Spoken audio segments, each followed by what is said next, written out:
What it do? What's going on, guys? Back with another double barrel. This one we got the offset smoker. This one, I think this might be my favorite double right here. Gotta be one for the books. Look at my dog, that's Jack. He be going crazy about this two-wheeler. It's something they got going. Soon as I start messing with it, he wanna attack it. But let's get into it. You know. Gonna cut the top off one, cut the bottom off another one. And we do that so we can leave the top in that small hole. We need both of those. So we're gonna grind the lips off. Then you wanna line up where they overlap right here. Both of them should have the same mark on the inside. All barrels got it. It's like a lip where it interlocks at. And really, what you want to do is meet those up and connect them. That's how I do my doubles. And I do that so you don't want where it interlock like on your door. You really want the interlocking at the bottom of the grill. Basically, that's how I try to do it. So right here, we just get something to weld on. Tack it all the way around. Make sure it don't move, because if you don't tack it, it's going to slide to the left.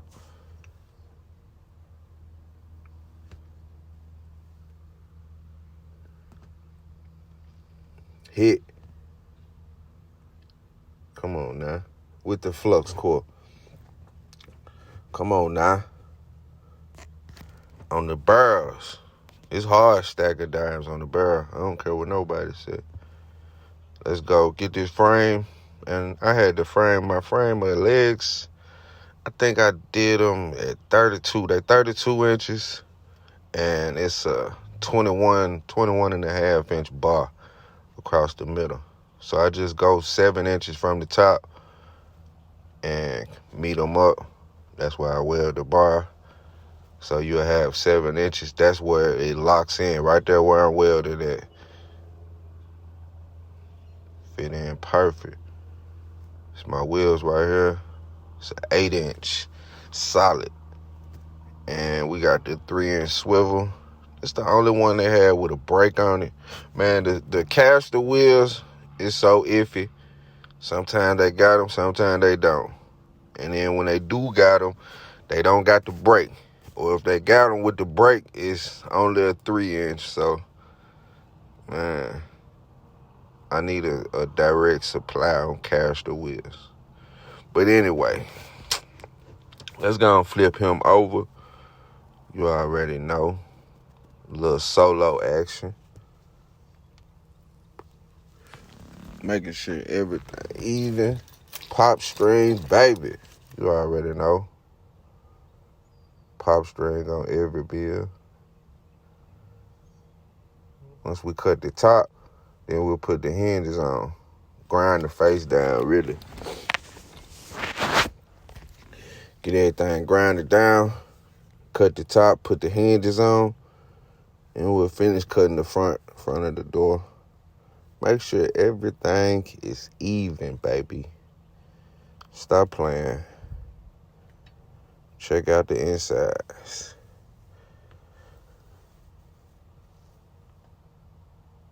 This one was good. That side was good, but we was leaking over here. So this come from, it's they brand new barrels, but they sit outside and it rain, and sometimes he'll have the top on, sometimes the top won't be on, and rainwater sit in there, and it don't take nothing but 2 or 3 hours, and it'll rust up immediately. So that's the thing about raw metal. It rusts up so fast that you either gotta put some paint on it or you gotta cover it up. It's the only way. It was a beautiful day. I think this was a Saturday, if I'm not mistaken. But right here is just me putting the lips on. A lot of people ask me about the lips, where I get the lips from, how you put them on. Well, right here is a good explanation of how I use. I always use my little vice grips. I think they call the U grips, something like that. But you want it to go around and clamp on, lock on. And right there at the middle, it's like the needle nose grip pliers. And I use those to whoop around that little dip right there, the dip. So that's how you want your doors to sit flush against the chamber. Try to keep some smoke in so ain't no smoke coming out. So right here we got a gap. You know we can't have no gaps on no smoker. So we're going to put another lip on the inside. I do all my builds like this. Just a little insight. Right here, see how I got the needle nose on the hump itself? Then you want to weld that starting from the beginning. And keep hold to this right side, because if not, then it'll go warp and it'll be hard to fix once you get to the end. So, just like that. Now, no gap. All the smoke stay in. We got that side cleaned out. Now let's put the racks in, baby. Once we get that side cleaned off, then I make my markings. So this is my 2 markings up top for my arm that'll hold the rack. Mark those out, and I try to do them on both sides. That way I know it's even. So you go 2 inches from the beginning of the barrel, 2 inches from the back of the barrel. That's why I mark them at right there. And up top, what I do is I go exactly 5 inches from the top of the barrel.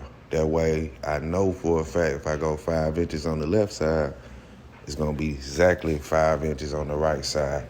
My racks sit even, no crooked, every time. I mean, it worked for me. But right here is that's the top rack we're doing. This just a regular 8 inches. That's how I usually do the top rack. It's like a warmer rack. So just make it 8 inches, enough for hot dogs, but it can hold a slab of ribs though at the same time. So get that rack made. I had the camera sitting inside the grill. It's kind of awkward position, but we gotta get it straight. Once I see that bubble in the middle, we can weld it down.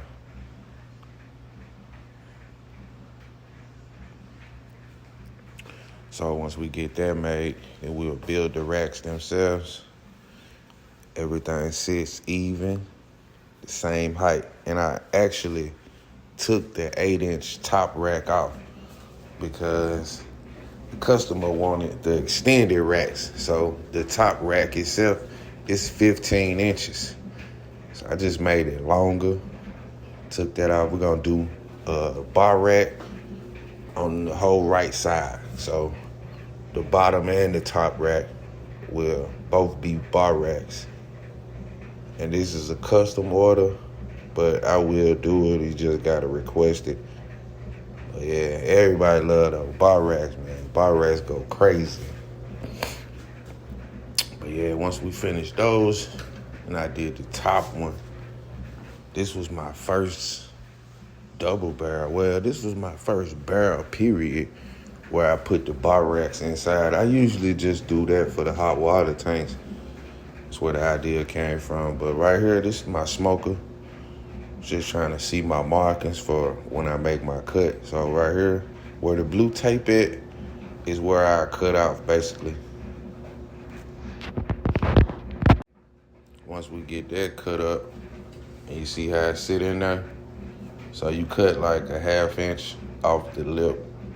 So you want it to sit flush against the barrel. It's like that. And with this smoker here, it's my first one. It's like a slightly insulated, but it wasn't insulated. I just built the wall on the inside. I'll be having some of the craziest orders come from my customers, but I know it's only because they want it to last longer. That's the whole thing that I really be wanting. I want the grill to last longer. And we all know these barrels thin, man. It ain't no secret. That's why I build them the way I do, because they so thin. But I try to make them where they'll last a little longer than the regular barrel. You know, we hit. Come on now. Who's stacking like that on the barrels though? Yeah, got the smoker on, got it attached, everything cut. And I do this right here because you stop your cuts right there before they meet up and let them cool down. So if you just cut your door straight out, the door gonna be hot. Once you get it cut up, it's gonna warp out. So you make your cuts and don't cut all the way to the meat. You just let it cool down, then you come back like 5 minutes later, then you can cut it up. But right here, this is what I mean, like it's insulated. It's just build a wall on the inside, so no heat to the barrel itself. It's basically like a box inside the barrel. That's what your cooking chamber is well, from the smoking chamber, sorry. Firebox, whatever you call it. Everybody got their own name for it. And this was the top piece, went up top. It took me a minute to figure it out on how to do it. Because I was going to start at the top at first. It was kind of hard. My damn dog was chasing a shadow or something. I don't know. That boy crazy. Look at him. I didn't even know he was right here until I seen the video. He usually get back once them spars go to flying. He'll get out the way. But yeah, we built that wall. Just a little more security on the smoker itself. Cover that bottom up. Nice little vent hole. Right here, we're gonna build a nice little wood basket, charcoal basket. Go on the inside, so it's basically no heat to the barrel. A lot of people be saying it's gonna burn through the barrel. Well, the fire is not on the barrel itself. It's just around it, you know? But they don't see that. So you have to break it down to people that ain't never seen my grill. So a lot of people tell me, man, I don't want no barrel grill, they burn out. But the way I build them, they last. So let's get into this sliding charcoal basket. Put the hinges on. Same way I do the doors on the front. Make that top cut, put the hinges on. Once you put your hinges on, then you can make your final cuts. And I just cut around the sides and cut the bottom out. It's a straight shot. It's 110 gallons of pressure. Come on now. Put a little door on there. Got the extension chain. We slide out. Easy. Easy. I got 2 interlocks, so the lock up top before it do on the second one. That way the whole rack, the whole basket can slide out and it won't move, it won't drop down, nothing. It'll slide out and stay level. It's my whole objective, and I got it. It took me a minute to get that down pat, but how we looking? Painted up, ready to go. What y'all think? Headed to North Carolina. Shout out to my guy. We had trouble on the shipping, but we figured it out, you know, as always. Gotta figure something out, man. It's my first time. I'm just learning. Appreciate y'all.